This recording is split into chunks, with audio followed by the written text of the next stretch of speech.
नमस्कार। आज मैं आपको बहुत विशेष चीज़ बताने वाला हूँ जिसका वर्णन हर वीडियो में करता हूँ, और वो है ये त्रिसंध्या। ये त्रिसंध्या ही है जो इस घोर कलयुग और आने वाले खंड प्रलय, जो कि फिलहाल अभी भी हो रहा है, से बचाव करेगी। हर वीडियो के लास्ट में हम इसके बारे में बताते हैं। तो आप लोग बोलते हो कि ये कैसे करें, इसकी विधि क्या है। सारी विधि उसमें लिखी गई है, लेकिन फिर भी आप लोग पूछते हो आउट ऑफ क्यूरियोसिटी। तो आज मैं आपको डिटेल में बताऊंगा। तो ये देखिए, ये है त्रिसंध्या की कॉपी जिसको मैंने कलर में प्रिंट कराया है। ये आपको इंस्टाग्राम के बायो में मिल जाएगा, यूट्यूब वीडियो के डिस्क्रिप्शन में मिल जाएगा, और पिंड कमेंट में भी मिल जाएगा। इसका पीडीएफ आप डाउनलोड कीजिए और कहीं से भी प्रिंट कराइए। बुकलेट फॉर्म में प्रिंट कराइए। एक A4 के कागज में 2 पन्ना प्रिंट हो जाएगा, तो आपका पेज भी बचेगा। और प्रभु जी की 4 महान वाणियों का इसमें वर्णन है। पहला है बात मानना, दूसरा है प्रतीक्षा करना, तीसरा है प्रेम करना, और चौथा है उपवास करना। ये 4 चीज शुरू में बता दिया गया है। उसके पहले हम आपको बताना चाहते हैं कि ये त्रिसंध्या तो आपको मिल जाएगी, कहीं से भी डाउनलोड कर लोगे, छल से डाउनलोड कर लोगे, झूठ बोल के। लेकिन उसके पहले आपको क्या करना है कि आपको पूर्णतया शाकाहारी हो जाना है। किसी भी प्रकार का मांस, मदिरा, मछली, अंडा, मद्यपान नहीं करना है। दारू, शराब, कोई भी इंटॉक्सिकेशन नहीं लेना है। किसी भी प्रकार का मद्य या नशीला पदार्थ सेवन नहीं करना है। इवन बीड़ी, गुटखा, सिगरेट, तंबाकू। फिर आपको सत्य, प्रेम, दया, क्षमा, शांति पे रहना है। फिर त्रिसंध्या जो आप करोगे ना, वो आपको सही फल देगी। और इसमें हमको क्या क्या चीजें ध्यान रखनी है कि हमको ये त्रिसंध्या सही समय पे करनी है। सही समय यानी जो 3 संध्या होती है। संध्या यानी संधि, 2 समय का संधि काल। पहला तो ये ब्रह्म मुहूर्त में पड़ता है। ब्रह्म मुहूर्त और सवेरे का जो संध्या होता है, लगभग 4:30 से 5 समझ लीजिए, 5:30 समझ लीजिए। देश काल परिस्थिति के अनुसार अलग अलग होता है। दूसरा 12 से 12:30 समझ लीजिए, कई जगह 11:30 से 12:30 समझ लीजिए। और तीसरा जो दोपहर और रात का मध्यकाल होता है, यानी सायं काल, उसको आप 5:30 से 6:30 समझ लीजिए। फिर से आपको बताता हूँ कि देश काल परिस्थिति के अनुसार ये अलग अलग हो सकता है। यदि आप अमेरिका, कनाडा में रह रहे हैं तो वहां के समय के अनुसार आप त्रिसंध्या कीजिए, भारत के समय के अनुसार नहीं। अब ये प्रश्न उठता है कि ये स्पेसिफिकली यही समय ही आपको क्यों बोला जाता है। तो त्रिकाल संध्या कोई नई चीज नहीं है। इसके पहले भी हमारे संत महात्मा करते हैं। वैदिक त्रिसंध्या होती है जिसमें जनेऊ, चुंदी रख के सब करते हैं। उसमें कई महिलाओं का वर्जन है, महिलाएं नहीं कर सकती, बिना यज्ञोपवीत वाला नहीं कर सकता। लेकिन ये जो स्पेसिफिकली त्रिसंध्या तैयार की गई है परम पूज्य पंडित काशीनाथ मिश्र जी के द्वारा जो दी गई है, इसमें हमने पूछा तो उन्होंने बताया कि इसे स्त्री पुरुष कोई भी कर सकते हैं। जाति वर्ण का कोई भेद नहीं है।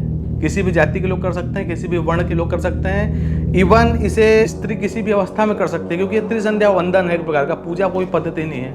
लेकिन हाँ, अशुद्ध अवस्था में स्त्री श्रीमद् भागवत महापुराण का पठन न करे, मंदिर में न जाए, जो कि वैदिक नियम है। अब ये समय के बारे में आपको बता रहा हूँ, ये समय ही क्यों बताया जा रहा है। तो ये जो समय संध्या का समय होता है, इस समय गोलोक में, विष्णु जी लोक में भगवान जी रथ से निकलते हैं और उनके भक्त उनकी पूजा करते हैं। और वही टाइम यहाँ अलाइन होता है पृथ्वी पर, वही समय। अगर आप उसी एग्जैक्ट समय पर संध्या करेंगे ना, तो आपको वही पुण्य मिलेगा जो कि वहाँ के लोगों को साक्षात मिल रहा है। अब मैं आपको दिखा के बता देता हूँ कि इसको कैसे करना है। थोड़ा सा कन्फ्यूजन और लोगों को रहता है कि इसको चलते फिरते कर सकते हैं क्या।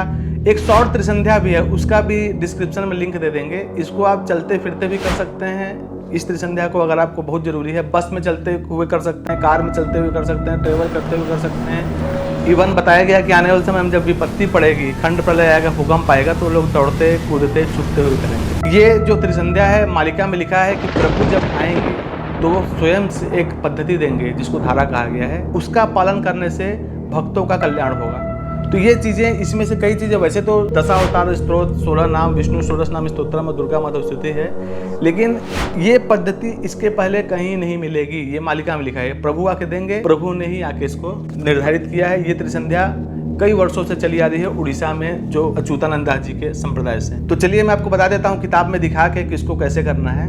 देखिए, ये है त्रिसंध्या, और इसमें भगवान जी के 4 महान वाणी लिखी है। पहला बात मानना सीखिए, दूसरा प्रतीक्षा करना सीखिए, तीसरा प्रेम करना सीखिए, चौथा उपवास करना सीखिए। इसको हमने प्रिंट किया है। जब आप खोलेंगे तो यहाँ अनुक्रमणिका लिखा रहेगा पीडीएफ में। ये तो पुरानी त्रिसंध्या है। नई त्रिसंध्या में एक क्रोनोलॉजिकल वे बताया गया कैसे करना है। तो देखिए, पहले सत्संग लिखा है, तो ये सत्संग में हम आ गए। तो सत्संग में कैसे करना है, ओमकार 3 बार, यानी ओम ओम ओम 3 बार बोलेंगे। फिर जो ये गायत्री मंत्र है उसे 3 बार लिखा है, इसको 3 बार करना है। फिर जो ये मंत्र है, इस मंत्र में 3 बार जो लिखा है उसमें श्री कृष्णाय वयम नमः, इसे ही केवल 3 बार बोलना है, बाकी को नहीं। उसी प्रकार लिखा है नारायणी नमोस्तुते, केवल इसे ही 3 बार बोलना है। इसी प्रकार से तस्मै श्री गुरुवे नमः, इसे ही 3 बार बोलना है, ये सारे को नहीं। सत्संग के बाद हमको सीधे श्री विष्णु षोडश नाम स्तोत्रम पढ़ना है। 16 नाम है इसमें, और इसे यहीं तक पढ़ें तो ज़्यादा अच्छा है। यहाँ तक भी पढ़ सकते हैं, लेकिन यहाँ तक ही पढ़ना है इसको। सर्वकार्येषु माधवम, और सर्वकार्येषु माधवम को 3 बार पढ़ना तो ज़्यादा अच्छा है। उसके बाद जो तीसरा है दशावतार स्तोत्रम, ये दशावतार स्तोत्रम देख रहे हैं, ये दशावतार है। ये आपको याद हो जाएगा, याद हो जाए तो बहुत अच्छा है। उसके बाद आपको ये दुर्गा माधव स्तुति पढ़ना है, और इसमें जो दिया गया जय दुर्गा माधव, ये तो हर इसके बाद जैसे बहु रूपे जय दुर्गे व्यापी अच्यु सर्वठापे, ये जब आप पढ़े ना, उसके बाद फिर आपको जय दुर्गा माधव कृपा में पढ़ना है, फिर इसको पढ़े, फिर आपको ये पढ़ना है। ये हर में टेक लगाना है, हर में तो ज़्यादा अच्छा। ऐसे भी पढ़ सकते हैं, लेकिन यदि आप हर के बाद टेक लगाएं तो ज़्यादा अच्छा है। उसके बाद आपको माधव माधव गीत पढ़ना है, जो कि एकदम सामान्य है। धुन के साथ आप पढ़ेंगे तो ज़्यादा पढ़ लेंगे, आपको समझ में नहीं आए। फिर कल की महामंत्र है, फिर उसके बाद जय घोष है। अब देखिए जय घोष के बारे में थोड़ा मैं आपको बता देना चाहता हूँ कि जैसा लिखा है वैसे ही पढ़ें। इसमें जहाँ 3 बार लिखा है, जैसे माता महालक्ष्मी जी की जैसे 3 बार पढ़िए, और इसी प्रकार से हे प्रभु शीघ्र शीघ्र भक्तों का एकत्रीकरण हो, टोटल को इसको 3 बार पढ़ना है, 3 बार पढ़ना है बस। और बाकी जो यहाँ मंत्र है कि तिलक मंत्र, धूप मंत्र, तो यदि आप विधिवत पूजा करते हैं तो ये सबको आप धूप देते समय, आरती करते समय पढ़ सकते हैं, नहीं तो ये ऑप्शनल है। जय घोष तक ही पढ़ें, पर्याप्त है, कोई दिक्कत नहीं है। और उसके बाद अंतिम में पूरे निर्देश दिए गए हैं। मैं आपको ये बता देना चाहता हूँ कि इसको आप डिजिटली भी पढ़ सकते हैं, प्रिंट करके भी पढ़ सकते हैं, और किसी भी तरीके से ऐसा वो कर सकते हैं कि आपको दिक्कत ना हो। 3 बार पढ़ना है। यदि याद हो, शुरू में 20 मिनट लगेगा, याद हो जाएगा तो 10-12 मिनट में ही ये त्रिसंध्या हो जाएगी। तो आशा है आपको पूरी तरीके से समझ में आ गया होगा कि इस त्रिसंध्या धारा का पालन कैसे करना है। इसे बच्चे भी कर सकते हैं। बच्चे यदि करने लायक नहीं हैं तो माँ बाप उनको बैठा के सुना सकते हैं। कई लोग बोलते हैं जो बोल नहीं सकते, जो पढ़ नहीं सकते, वो क्या करें, तो वो सुन सकते हैं, किसी भी प्रकार से पहुँचे। ये तो हो गई त्रिसंध्या। इस पूरे खंड प्रलय से बचने के लिए हम 3 चीज़ बताते हैं। पहला, माधव नाम जप।